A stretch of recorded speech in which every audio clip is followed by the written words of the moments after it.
Você sabia que o Brasil é o maior exportador mundial de suco de laranja? Mas infelizmente, alguns problemas durante a plantação e após a colheita podem gerar prejuízos de milhões de reais. Um exemplo são os fungos que atacam as frutas cítricas, causando doenças. Existem agrotóxicos que podem ser utilizados para combatê-los. O problema é que muitas vezes esses compostos são tóxicos, tanto para o meio ambiente quanto para a saúde humana. Eu estou em busca então de um fungicida natural que não agrida nem o meio ambiente e nem a nossa saúde. E essa solução eu tento buscar na própria casca da laranja. A gente sabe que várias espécies de fungos vivem na casca das frutas, e essas espécies competem entre si utilizando armas químicas para lutarem umas contra as outras. São os produtos naturais que os próprios fungos produzem. O que eu faço é tentar simular essa competição que já acontece na natureza em laboratório. O meu maior objetivo, portanto, é tentar aumentar a produtividade da citricultura brasileira.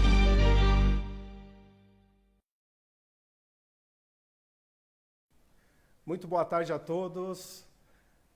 Estou muito feliz em estar aqui com vocês hoje no canal da Inovarte. É uma honra estar fazendo essa primeira live de um novo projeto que a gente vem desenvolvendo. Me chamo Rafael Maciel, sou responsável pelo marketing da Inovarte. E para quem não conhece a empresa, a Inovarte ela é uma distribuidora de especialidades químicas no Brasil. A gente vende matéria-prima para os fabricantes, para que os produtos cheguem até a sua casa. Para a gente ser um pouco prático, o álcool em gel que você usa aí para higienizar suas mãos nesse momento de pandemia, existem matérias-primas que a Inovarte vende e que fazem com que o produto fique pronto e que chegue até você. Hoje é o dia do químico, né? Então tenho aqui, fiz aqui um cenário para homenagear esses profissionais e nada melhor do que conversar com uma química, que é a Taísia Fio. Ela é professora de química da Unicamp. Ela ganhou um prêmio, ela foi vencedora de um prêmio chamado Mulheres para a Ciência, promovida pela L'Oréal e com o apoio da Academia Brasileira de Ciências, juntamente com a Unesco Brasil. Seja muito bem-vinda, Taísia. Fico muito feliz de você estar aqui com a gente e ter aceitado esse convite. Obrigada, Rafael. Boa tarde, né? Boa tarde a todos que estão nos assistindo aí. Então, primeiramente, eu queria agradecer o convite, eu fico muito feliz pela oportunidade, assim, da gente conversar, né? Discutir um pouquinho de temas tão importantes e relevantes para a comunidade científica brasileira. Ainda mais hoje, né? Dia do Químico, que é um dia tão especial para a nossa comunidade. Então, eu fico muito feliz e aproveito para parabenizar, né, todos os meus colegas de profissão por essa profissão tão linda, né, que a gente exerce. Muito legal, Taísia. Hoje a gente vai falar de tudo um pouquinho, tá? A gente fala um pouquinho da profissão, falamos da pesquisa, um pouco da questão dos investimentos que a parte federal, né, tanto a iniciativa privada quanto pública, faz referente à ciência. Mas antes, para começar, eu queria saber um pouquinho da sua história, né? Por que você simplesmente escolheu a química? Foi uma paixão de infância? Como é que foi essa história? Então, na verdade, não começou na minha infância, não. Então, meu sonho de criança era me tornar uma bailarina, mas acabou que não deu certo. E, na verdade, eu comecei a me aproximar da química, assim, assistindo séries de investigação criminal, assim. Então, eu era super fascinada em entender como que uma determinada pista ia levando, né, até chegar em um determinado suspeito e tal. E sempre a figura desse seriado que eu mais gostava, né, o personagem que eu mais gostava, eram os cientistas que ficavam no laboratório e que tinham, né, aqueles insights, assim. Então, eu acabei escolhendo a química para ficar um pouquinho mais perto da química forense e, né, desse mundo, assim, de investigação.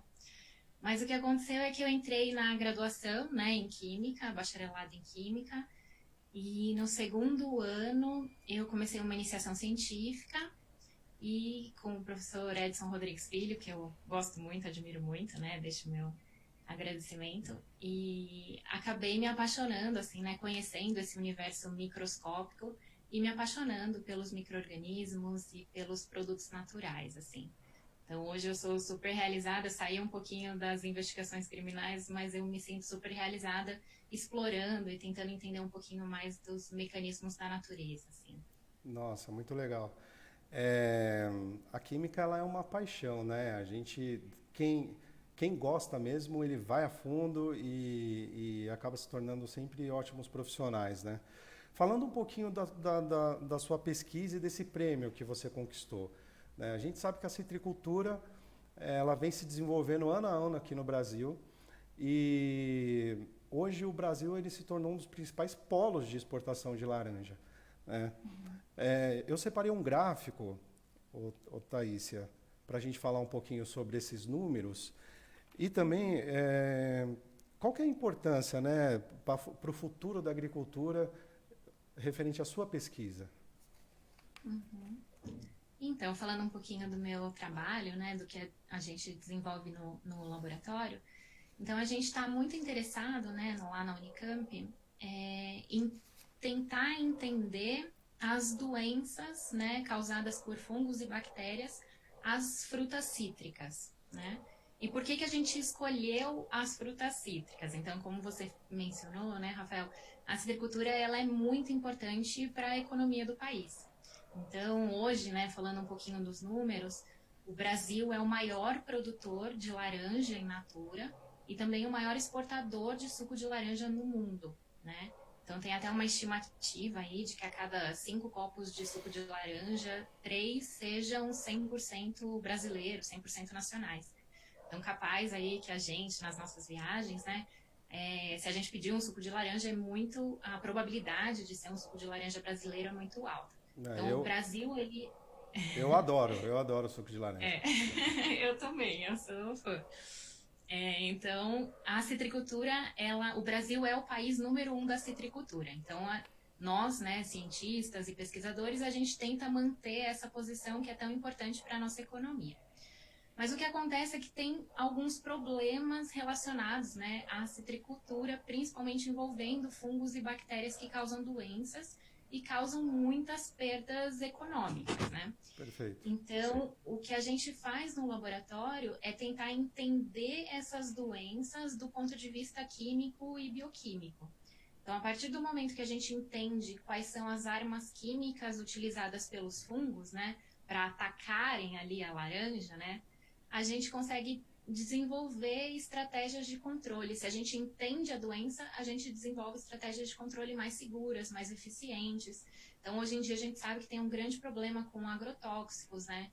Eles são bastante tóxicos, tanto para o meio ambiente quanto para a nossa saúde.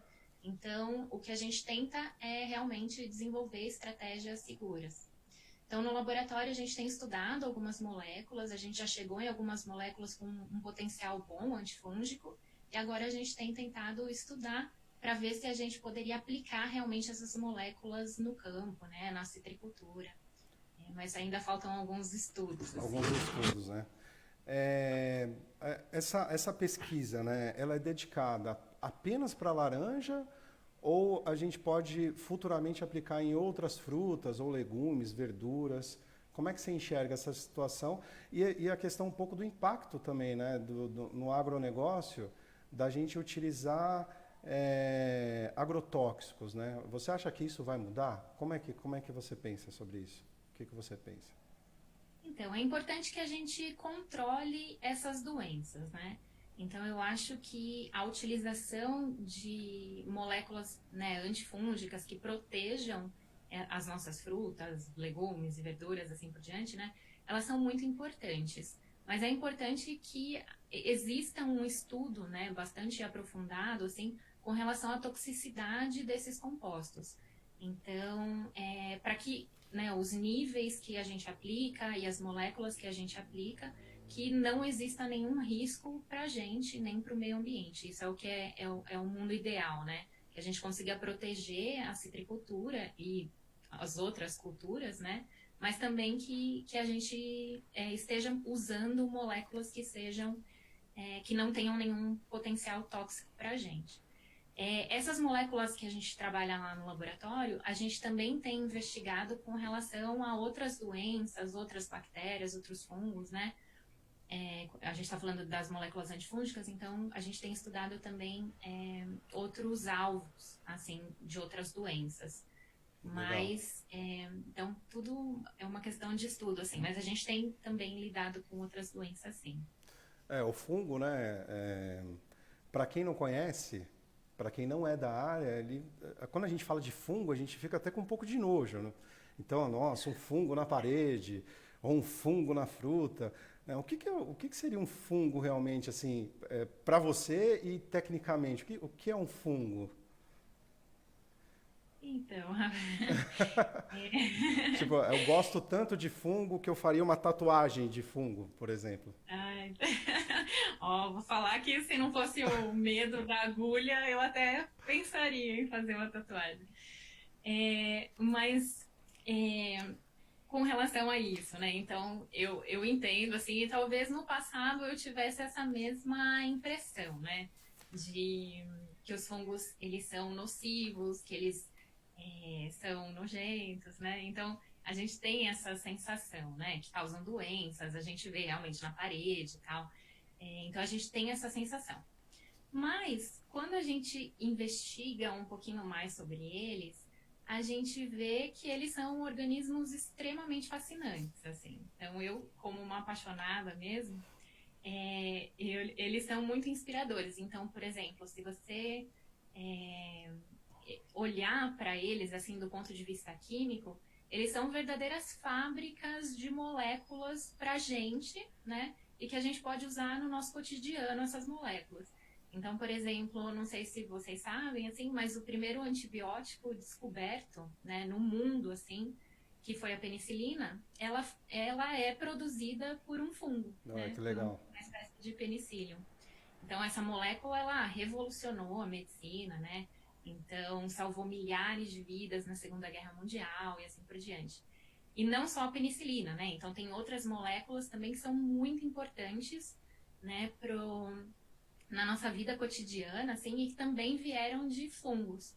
Então, por exemplo, se você pega hoje a lista dos 10 medicamentos mais vendidos e prescritos no mundo, o segundo medicamento, que é um derivado da lovastatina, né, também é um produto natural e que veio de um fungo, né? E Entendi. hoje a gente consegue controlar essas doenças cardiovasculares justamente porque a gente tem esse medicamento. Então a gente baixa os níveis de colesterol, né, no nosso sangue e a gente consegue controlar essas doenças.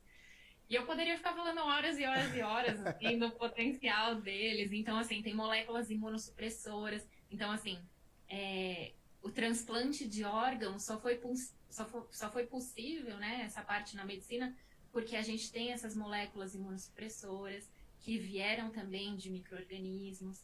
Então, eu poderia dar muitos exemplos, assim, do potencial deles, assim. E se hoje a gente tem, né, uma estimativa de vida de mais de 80 anos, a gente deve muito aos produtos naturais e aos micro-organismos, os fungos que são produtores dessas moléculas.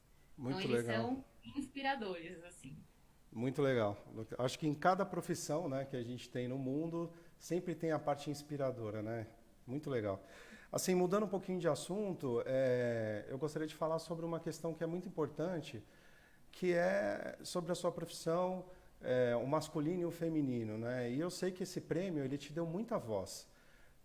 Você, como professora, como uma pessoa premiada, você acabam abrindo mais portas, né?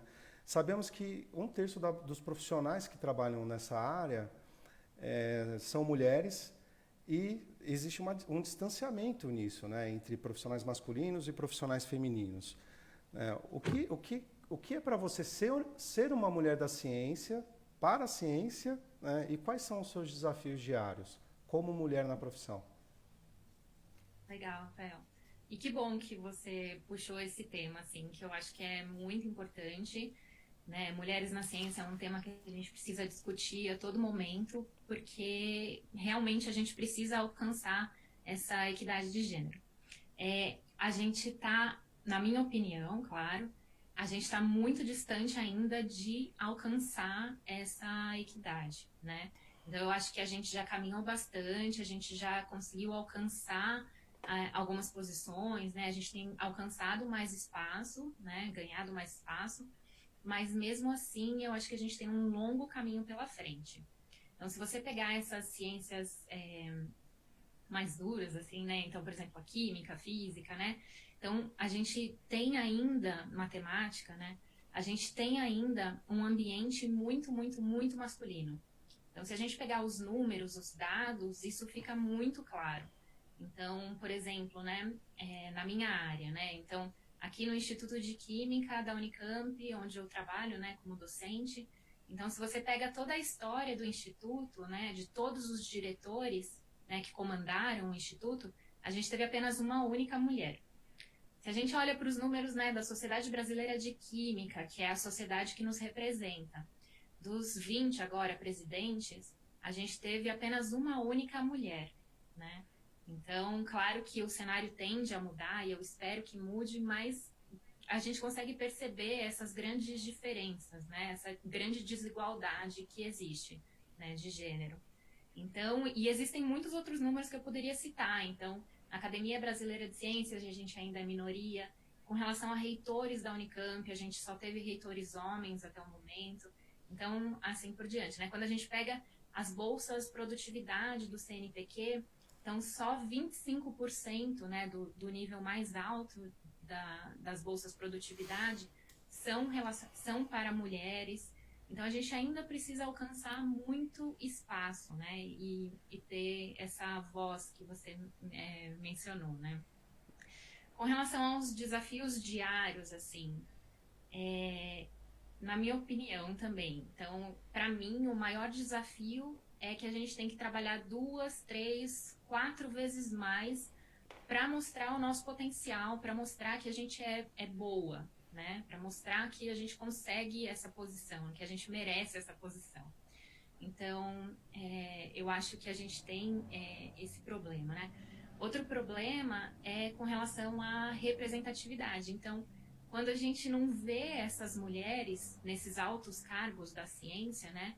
Nós, em começo de carreira, né, as jovens cientistas, a gente acaba não tendo onde se espelhar, então a gente acaba não tendo alcançar esses cargos, porque a gente, né, exatamente por essa falta de representatividade, a gente não aspira por essas posições, né? Então a gente precisa começar a alcançar esse espaço e tentar mudar esse cenário. Falta uma referência, né? Exatamente. Então faltam modelos, assim. Isso tem mudado muito, assim. Então mulheres realmente incríveis têm aberto portas, têm aberto espaço para essa nova geração que está chegando. Mas a gente ainda precisa trabalhar bastante com relação a essa desigualdade. O que eu fico feliz, assim, e realmente, né, o prêmio da L'Oréal, junto com a ABC e a Unesco, eles me deram isso, me deram voz, né, como você mencionou. Então, eu aproveito essas oportunidades para tentar inspirar novas mulheres e mostrar, né, que juntas a gente consegue fazer a diferença e tal.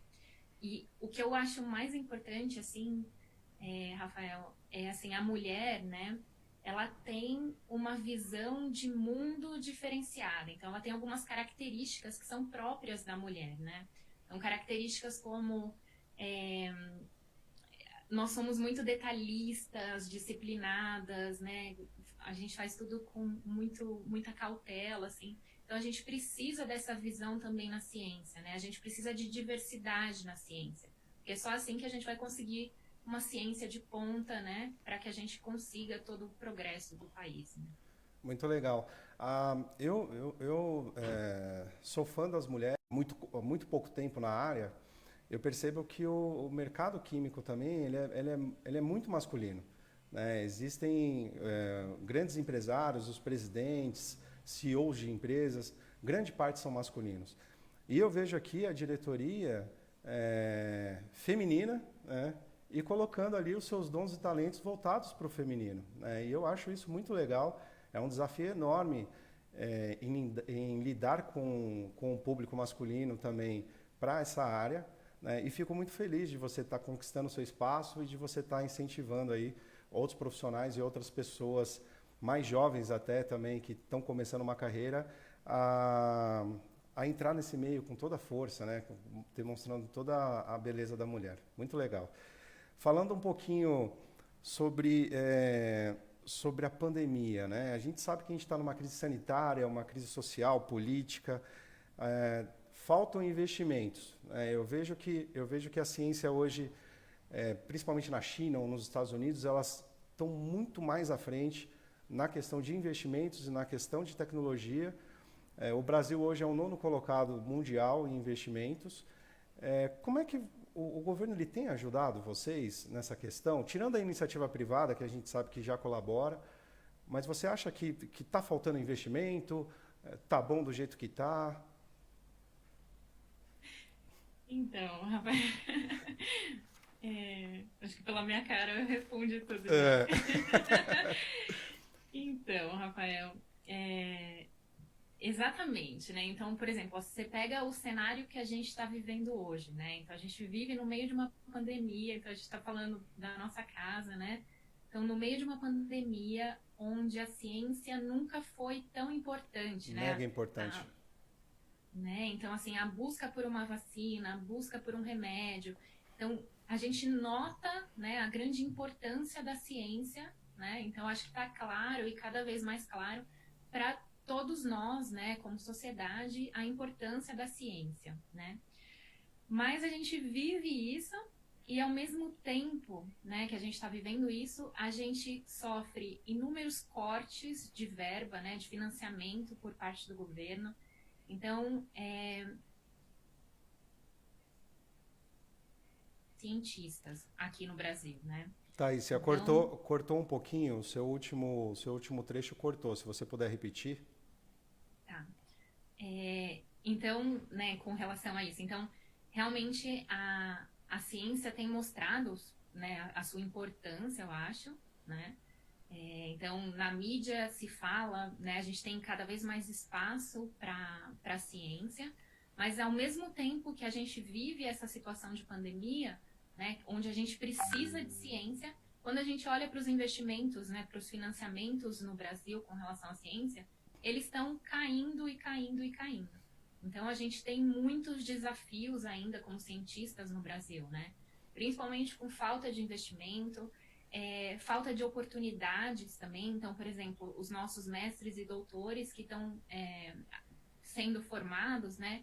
Eles não conseguem ser absorvidos, né, aqui no Brasil, certo? Então, o que a gente tem e que a gente discute muito, né, no meio acadêmico é a fuga de cérebros. Então, a gente tem os nossos melhores cientistas, nossos jovens cientistas, brilhantes cientistas indo embora para o exterior, justamente porque lá a gente tem investimento, eles são reconhecidos, né? Então, a gente perde muito, assim, e ainda faltam muitos investimentos. A gente tem tentado mostrar, né, nós cientistas, e eu acho que a gente precisa trabalhar um pouquinho mais nisso, mas a gente tem tentado mostrar o quanto a ciência é importante e o quanto não existe progresso, né, num país se não tiver ciência e tecnologia. Então, é absolutamente importante isso e a gente ainda sofre bastante com relação a investimentos nessa área no país. Muito complicado, né? E que conselho você daria para essas jovens mulheres, para os profissionais ou universitários que estão começando uma carreira agora? Qual que seria o seu melhor conselho? Ficando no Brasil, né? Não indo para fora. Acho que é o primeiro passo. A gente precisa valorizar o nosso Brasil. Né? Eu acho, o meu conselho assim é que ainda vale a pena, né? Apesar de todos os desafios, é uma área muito bonita, ainda vale a pena. A gente tem muito a ganhar, né? Então, meu conselho é não desistam, busquem, né, pelos seus sonhos, pelo que vocês acreditam, não baixem a cabeça, principalmente as mulheres, com comentários de colegas que às vezes não são legais, né? Que lutem, né, pelos objetivos de vocês, tentem ocupar o espaço de vocês. E uma coisa que é importante, que eu acho que as mulheres precisam fazer mais, assim, é citar outras mulheres, o trabalho de outras mulheres, exaltar outras mulheres. A gente tem mulheres fantásticas trabalhando na ciência e a gente precisa exaltar isso. Você né? tem alguma referência, Thaísia, de mulheres que Ah, eu estão tenho várias. várias? Você Eu quer... tenho várias. Então, assim, na minha área, eu sou uma pessoa de sorte, porque a área de química de produtos naturais, eu tenho modelos fantásticos, de mulheres fantásticas. Então, eu sou fã demais das pesquisadoras Maísa Furlan, da Unesp, da professora Fátima, que foi minha professora na UFSCar, a Mônica Pupo, a Vanderlan Bolzani. Então, são grandes nomes da minha área de produtos naturais que estão levando aí, né, abrindo portas para essa nova geração. E são mulheres fantásticas com pesquisas lindas. Gratidão, né? Demais. Gratidão, muito legal. Assim, para a gente finalizar, eu gostaria de fazer um bate-pronto com você. Foi um papo muito agradável, muito legal. Acho que deu para tirar algumas dúvidas das pessoas que estão nos assistindo. Muita gente legal assistindo a gente, comentando. E eu vou te mostrar uma folha com uma palavra ou uma pergunta. E eu gostaria que você me respondesse ou com uma palavra ou uma resposta curta. Bate-pronto, rapidinho. Vou te mostrar essa palavrinha aqui. Uma paixão Uma paixão. é... é uma paixão. Acho que ciência, descobertas, assim, eu acho que é isso que me move, assim, hoje em dia na minha vida, assim, eu sou apaixonada pelo que eu faço, pela minha profissão de cientista mesmo. Legal. Outra palavrinha rápida. Um ídolo. É um ídolo na ciência, um ídolo. Pode Ai, ser, meu pode Deus. ser o seu pai, sua mãe, pode ser um amigo, pode ser um Eu acho, professor. eu acho que os meus pais, eles são os meus ídolos, assim. Meus avós também, que sempre, sabe, me inspiraram e me fazem seguir cada dia, assim, né? São o meu apoio incondicional. Legal, legal. Agora eu quero saber quem é o rei para você. Quem é o rei? É. Ixi, o povo vai ficar bravo comigo, né? Uma encrenca aí. Mas pra mim é o Lavoisier. Lavoisier, né? Para muitos é o Pra mim, Pelé, mas para você é o pra Lavoisier. muitos. Essa daqui é uma pergunta da Xuxa. Ela mandou especialmente para você, ó. Pera, uva, maçã, salada mista ou laranja? Laranja. Laranja, com certeza. Laranja. Pra mim é laranja. Temos uma outra pergunta aqui. Uma tatuagem de fogo? Eu faria É, se eu tivesse coragem e não tivesse medo de agulha. Porque eles merecem. Os fungos legal, merecem. legal.